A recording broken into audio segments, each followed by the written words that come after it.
Spider-Man is one of those characters that is absolutely timeless. After first appearing on the cover of Amazing Fantasy number 15 almost 60 years ago now, he has gone on to become one of the most recognizable fictional characters in the world. My name is TJ Customs, and as you can tell, I'm a big fan of this character, just as much as most of you are, which is why he continues to get movies, comics, and video games made of him after all this time. With his outstanding game for the PS4 released just under 2 years ago, and his successor about to get a game of his own, I felt that it would be really interesting to go back and look at Spider-Man's video game history, his 3D video game history. Sorry for fans of the 2D games, that would just be too much for me. Spider-Man has a large library of video games, but which are good and which are not that? That's what we are going to find out. And where better to start my journey than the beginning with his first venture into the 3D gaming world. So let's get right into it. It was the year 2000, where 3D video games were huge in popularity, and Spider-Man the Animated Series had just ended a few years prior. What a perfect storm for the world's favorite superhero to take his leap into the 3D gaming universe. Brought to you by developer Neversoft, the developer of the Tony Hawk games, and producer Activision before all they cared about was the next Call of Duty, comes a Spider-Man game with heart, character, and the greatest narrator of all time. Welcome, true believers and newcomers alike. Spider-Man co-creator Stan Lee here. This game is the definition of my childhood. I played the game through so many times as a kid, often beating it in one sitting just because why not? Now, while there is an N64 version, we'll be discussing the PS1 game since that is the superior version. Also, while I'm very nostalgic to all of these Spider-Man games, I'm going to try my personal best to be as unbiased as possible, so bear with me. So let's get this started. The story begins at a presentation for this new device Otto Octavius has designed. Apparently, he's reformed. With Peter and Eddie Brock in attendance to take photos, a thief starts taking out guards backstage. Who is this thief? Spider-Man? Yup, and he is there to steal the device. Unfortunately, Peter can't get away from the crowd to take out this imposter Spider-Man, and ends up bumping into Eddie. Please remember this part, because it makes Eddie look really dumb later on. Eddie eventually starts getting yelled at by J. Jonah Jameson in his mind. You're through, Brock! Which causes him to transform into Venom. The game then shows some very mysterious figures pulling a lever, causing the entire city to be overtaken by this green fog. The plot reason for why the fog exists, you find that out later. It's kinda silly. Realistically, it's only there to give a reason for why you, Spider-Man, can't go down onto the streets. For a little bit, the overarching plot of the game takes a little break. You're dropped in as Spider-Man tasked with stopping a bank robbery. Black Cat drops from the sky to give you a tutorial. And wait, so she's completely a good guy here? Interesting. Anyway, this is the point where I can talk a little bit about the gameplay and mechanics itself. As you head to the bank, you learn some of the basic things you can do, like swing, punch and kick, and use web attacks. The web attacks themselves are pretty cool. You have the standard web that traps your enemies, you have a web ball attack, a web pull, web boxing gloves which come in handy later, and this unique web attack where you encase yourself in a dome and then burst it, causing nearby enemies to be knocked back. It's so friggin' cool. Unfortunately, you have to watch how much webs you use a bit, since in a strange decision, they give you limited amount. While I think it's cool that it's somewhat accurate to the tension Stan Lee envisioned with web shooters when he created Spider-Man, I never actually ran out at any time during my playthrough, so ultimately it seems kinda pointless to me. Anyway, you start swinging towards the bank, taking out thugs as you go, and quickly I would like to mention that you cannot change directions while you are swinging. While this issue doesn't matter much in the beginning of the game, it can get slightly frustrating in later parts. After reaching the bank, you head inside and find hostages and armed robbers arming a bomb. After taking care of the bomb and rescuing all of the hostages, you have saved the day. Definitely an awesome tutorial segment to give you the feel for what's in store for you during the rest of the game. It's really good stuff. Now we jump to the nighttime where you get a call from J. Jonah Jameson, who is being attacked by none other than the Scorpion. His character design in this game is awesome. It's one of my favorite looks for him, all armored out. Spidey reaches the bugle and we have our first boss fight on our hands. Once again, it is a great introductory boss fight. None of the bosses are too challenging, aside from one that oddly gave me fits. This one really sets the tone for the game. Not too challenging, but can be a bit difficult your first time through. After saving him, the horrible person that he is calls the cops on us.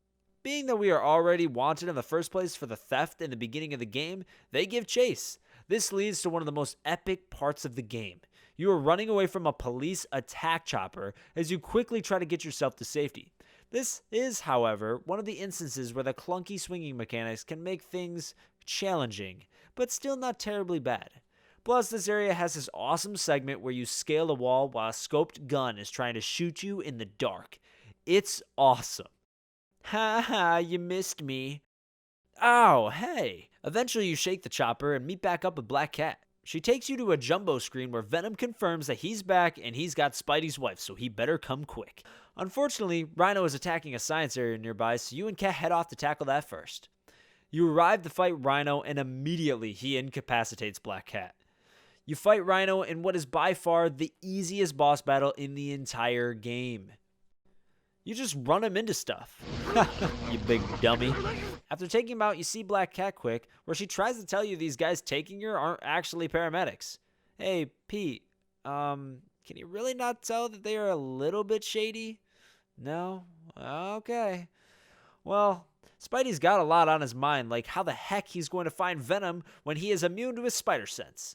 Human Torch assures him, in quite the random cameo I might add, the Venom might find him.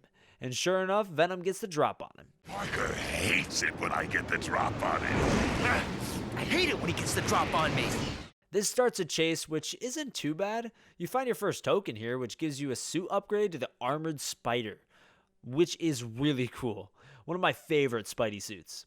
There's also this hilarious moment where you and Venom swing into a building. No, sorry, lady. Didn't see a thing. I did encounter this strange glitch that kept forcing me to climb onto this wall here.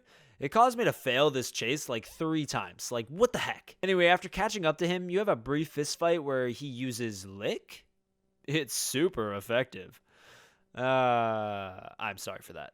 You both jump down a manhole in the ground in what has to be the deepest sewer ever. Like, dang, man, they are falling so far. Quickly want to point out here how amazing the voice acting is for Venom, and the whole game as well. The voice of Cosmo is Venom, and that really shocked me. Dude's got talent. Anyway, this leads to one of the best and worst sections of the game in my opinion, the sewer area.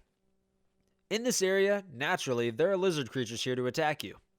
You actually find out that Venom is leading them and has locked the lizard himself up. But I didn't actually get this optional cutscene during my playthrough, so you'll just have to take my word for it. Anyway, you chase Venom through this gross area where you have to use this targeting mechanic. I didn't mention it earlier because it was one of the only areas I found it useful.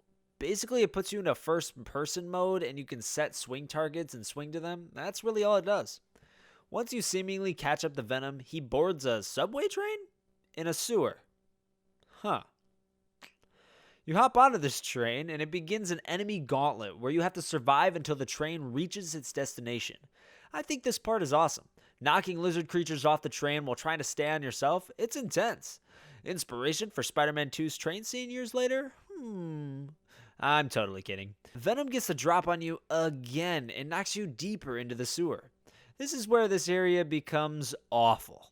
You have to do this puzzle with these levers and water. It's really difficult to see the water to tell what you're doing because it's so dark. It can just get very frustrating, take my word for it. Actually, the next segments within this sewer are mostly puzzles and thinking also, which is kind of interesting for a Spider-Man game. The maze that you end up crawling in is pretty cool, and actually has some freaky moments when you go the wrong way and Venom sneaks up on you. Oh shit! After a ridiculously long chase through this area, you finally reach where he is holding Mary Jane, and you have your boss battle. It's a pretty good fight, as you have to prevent him from drowning Mary Jane by flipping switches, all while trying to beat him silly. It can get a bit frustrating when he attacks you and then runs away. Like, come back here and take your beating like a man. You save MJ and remind Venom that you bumped into him at the expo, to which I will repeat, Eddie is an idiot. He basically kidnapped Spidey's wife for nothing. Whoops. You and Venom now decide to team up and head to the Bugle to do some database searching. Here's quickly where I want to comment on one misstep with the characters in this game in my opinion. While Venom had been cracking jokes and being a bit funny the whole game, he still was also menacing and had moments where he seemed like a scary villain. After you beat him, though, he becomes a full-on comic relief character. Surf the web, surf the web. Shut up, Brock. We don't have time. Parker, wait, could it be? And I found it a bit disappointing. but he is still pretty funny, albeit a bit unintelligent, but oh well. The more important thing about the Bugle is that you find it has been overrun by symbiotes. These things are an absolute nightmare. They take so many punches and kicks to defeat them, and your webs do nothing to them.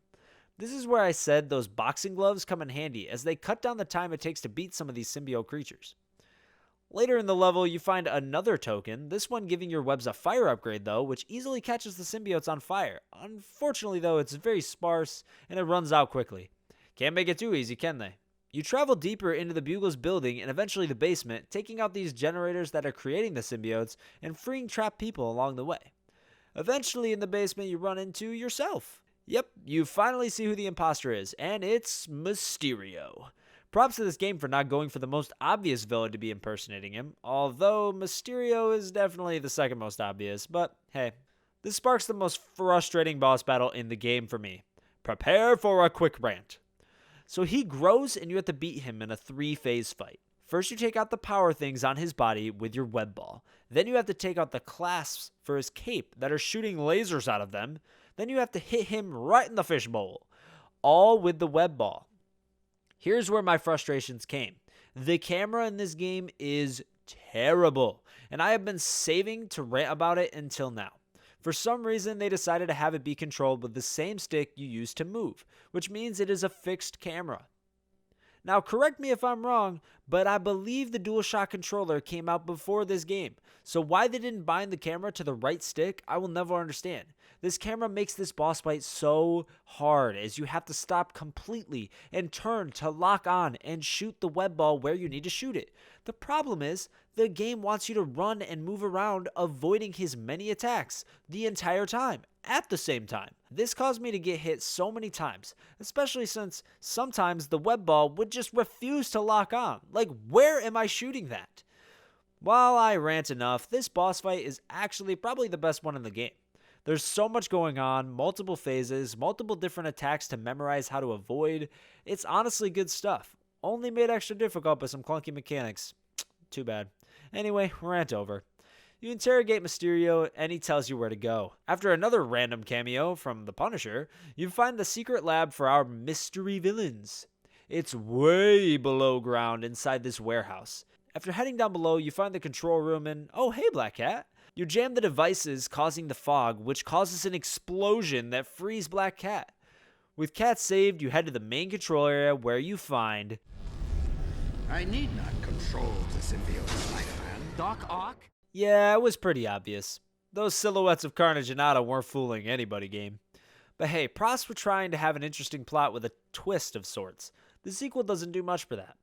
This starts the final battles of the game, and they're both extremely easy. Doc Ock is like one of the easy Crash Bandicoot bosses, as you just run and jump in a circle, hitting these switches with your web until you have hit enough that allows you to go up and punch him. Simple stuff.